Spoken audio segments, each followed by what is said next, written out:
Speech off. Hello there. This is your friend and host Prasanna Kumar Pincha welcoming you to this show. Friends, the topic which I have taken up for discussion today is of utmost contemporary relevance. And yes, the topic is resolution of issues faced by the blind in the context of the nationwide lockdown. Now, we are all aware of the issues, and when I say we, I am referring to we the blind, as well as I am also referring to those of our friends who are working closely with us. Yet we have to talk about the issues a little bit, but I think our focus should be on resolving those issues. How do we get those issues or these issues resolved? Now here, I'll be referring to just 2-3 issues or maybe 4 issues and not more than that, and we'll also be focusing on the possible resolution of these issues. The first of these issues, of course, is with regard to social distancing. I think you are very well aware that appropriate relaxation must be made in the social distancing norms in the context not only of the blind, but I'm sure also in the context of persons belonging to other categories of disabilities. Although here I'm restricting this discussion only to the blind, otherwise this video will become very long. Now, a blind person needs assistance. For example, there are any number of blind persons who are very independent. They travel independently, they do things independently.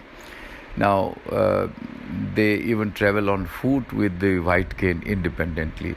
And in that case, when a blind person wants to cross the road, how does he or she cross the road without some assistance? And right now, the kind of fear that has gotten instilled in the minds of the people, maybe people will hesitate to extend that helping hand to the blind. So therefore, I think if the blind pedestrian, for example, is wearing a mask or wears a mask, puts surgical gloves, carries sanitizer, then I'm sure that person must be helped and will be helped. This kind of a provision should be incorporated by the Home Ministry. Incidentally, friends, the circulars which have been issued by the Home Ministry from time to time ever since lockdown 1, and right now we have just entered lockdown 4.0, you will see that there is no mention of disability at all, and I stand to be corrected, but this is how I feel, that disability has not figured, although it is another matter that as a result of our collective efforts, on 26th of March, when the first lockdown 1.0 was clamped, it was clamped with effect from the 25th of March. So on 26th of March, the Department of Empowerment of Persons with Disabilities did issue certain guidelines. Now, to what extent those guidelines were complied with across the country is a matter of investigation. But I do believe that when we talk about mainstreaming of disability, it's very important that such things also additionally find mention in the circulars or in the guidelines that are notified by the Home Ministry, because anything which is notified by the Home Ministry, I think, has a greater impact, and the authorities and the police personnel and other people concerned take them with more seriousness, with greater seriousness. So this is what. Now I was talking about social appropriate relaxation in the social distancing norms, and in that context, say for example, if you want to use the metro services, now here in Delhi at least, with regard to using metro services, there is a very good arrangement for the blind. You can call a helpline where a blind person can say that he needs help.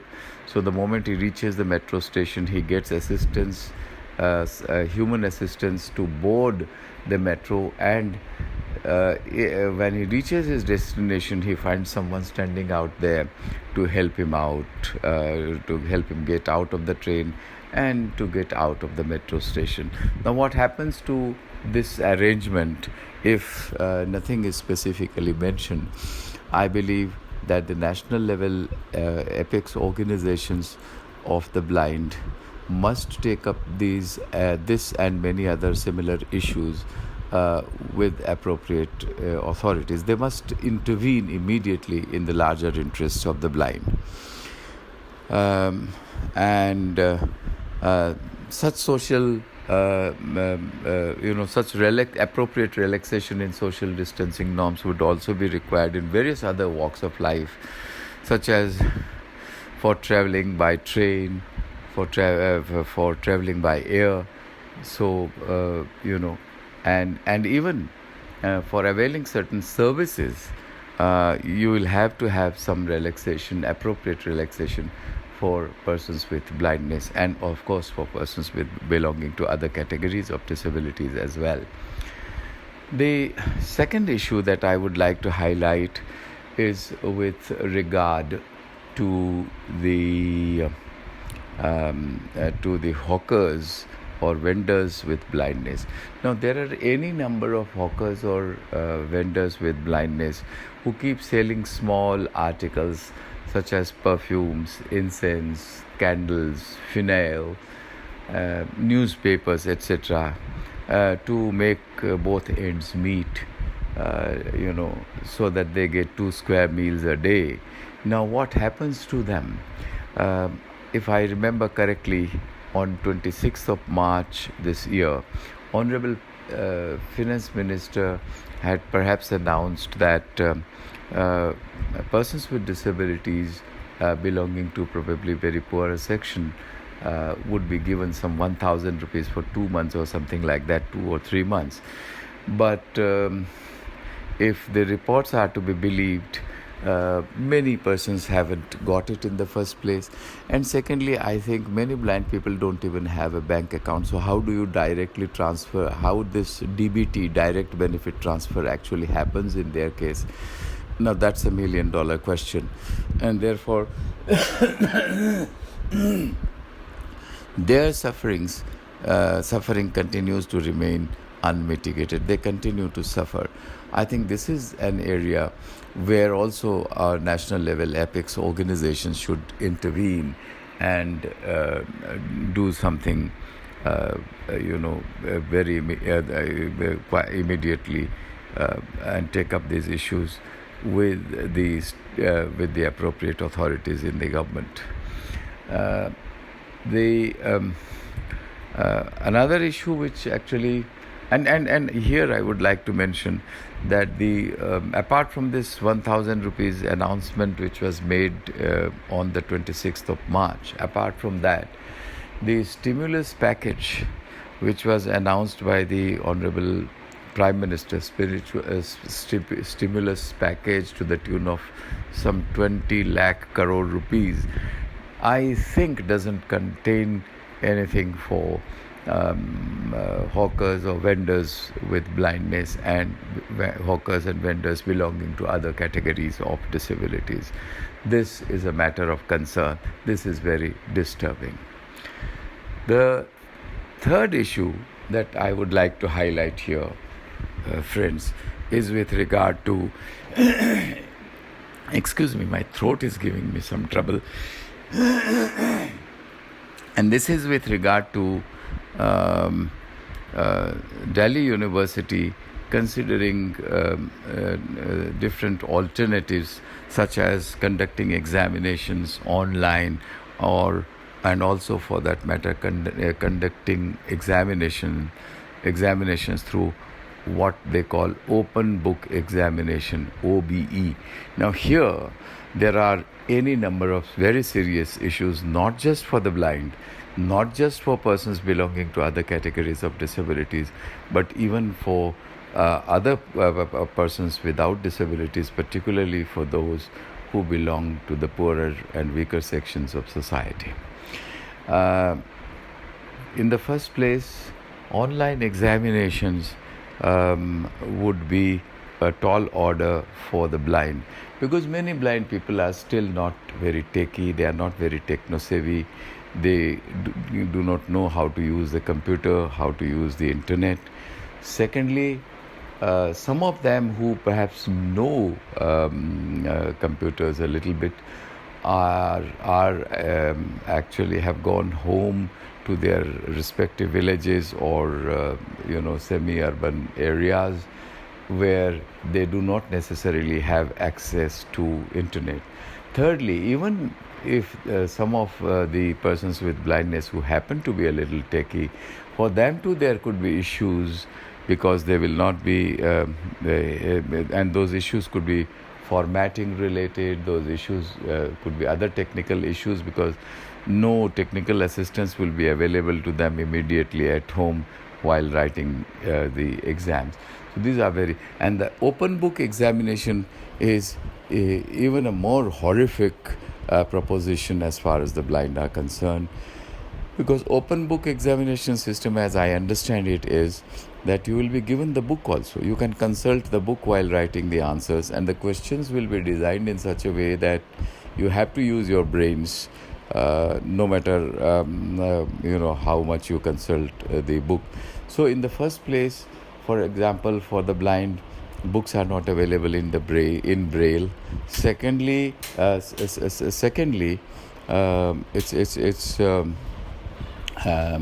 not possible for the blind to refer to books which are in e-text format with the kind of speed that is required, which would give them a level playing field with the sighted students. That cannot happen. And thirdly, even the e-text for books which are in e-text format will have and may have accessibility related issues. And fourthly, many books are not available even in the e-text format as well. So this open book examination is a horrific thing for the blind. It will actually spell disaster for the blind. And here again, national level apex organizations of the blind should put their heads together and intervene with immediate effect. The happy news is, friends, yesterday I got to know that some 4 professors of the Delhi University, 4 professors who belong to the reserved category, wrote a letter or a memorandum, submitted maybe a memorandum, or let's say wrote a letter to the to His Excellency the President of India, registering their concern over the Delhi University's considering these alternatives of conducting online examination and OBP, open book examination. Besides, another organization of teachers of the Delhi University, I do not exactly remember the name, but probably the name is Academic Action for Development, has also opposed this this kind of an alternative, and we hope that the Delhi University does not opt for these alternatives, which not only don't suit the blind. For example, this open book examination and online examination system will not only not suit the blind or persons belonging to other categories of disabilities, it will even not suit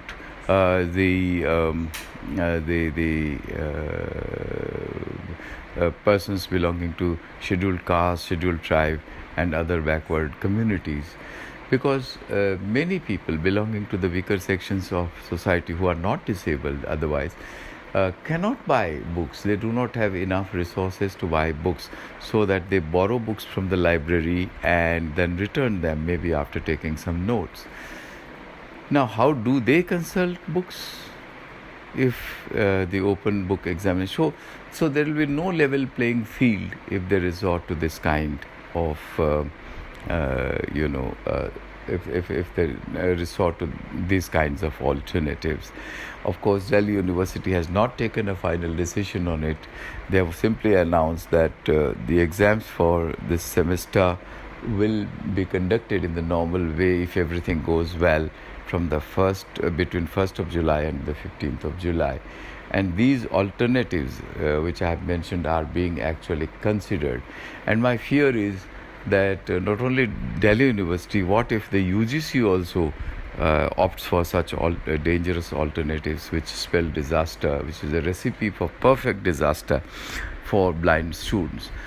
So I hope, I request the organizations, national level organizations of the blind with folded hands to come together on these issues and intervene urgently with a sense of urgency.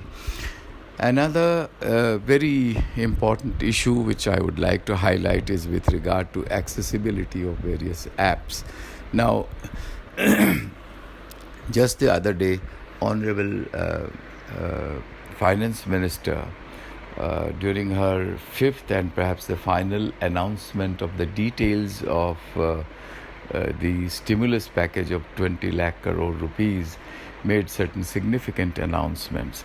Friends, I think you are aware that this stimulus package, the details were being revealed by the Honorable Finance Minister in installments, and hopefully the yesterday's announcement, the fifth in the series, was probably the last in the series. So there, the Honorable Finance Minister has made a significant announcement, and she said that some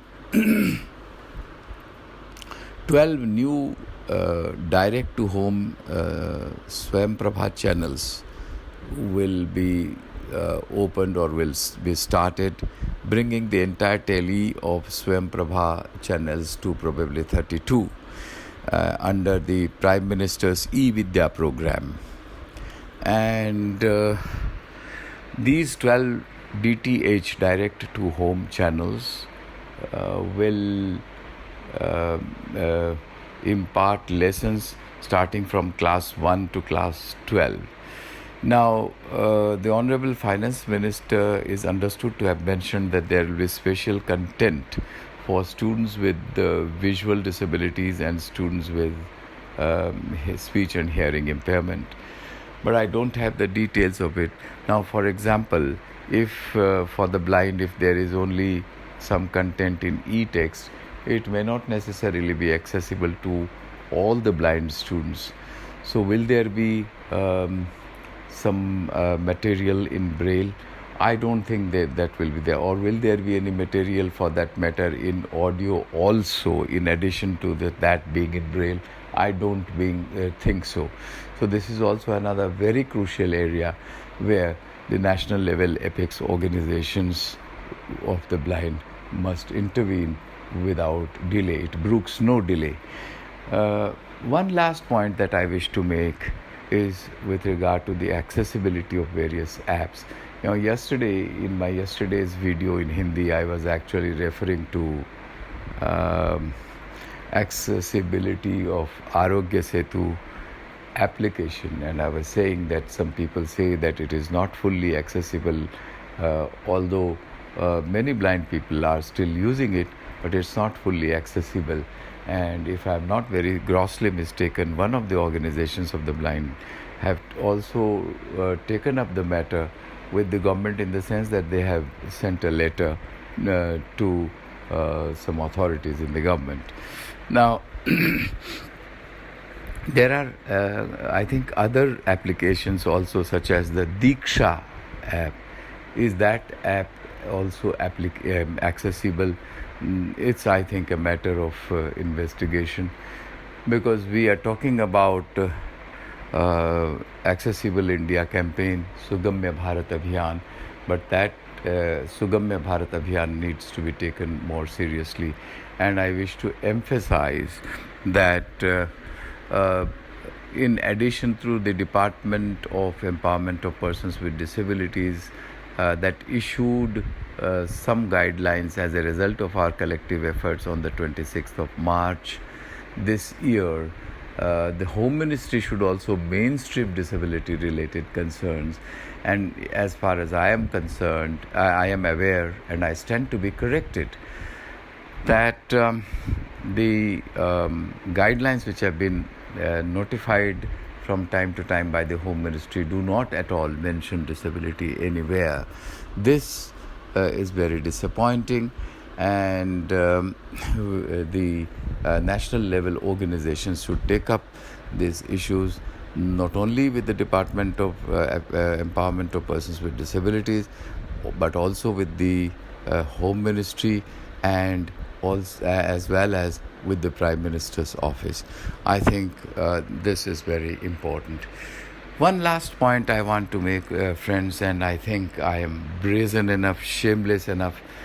Earlier on also, before the commencement of this channel on social media, I have been stressing the need for all the national level apex organizations of the blind to come together at least on these issues of common interest, where there are no real differences of opinion even amongst these three organizations, and yet they do not come together.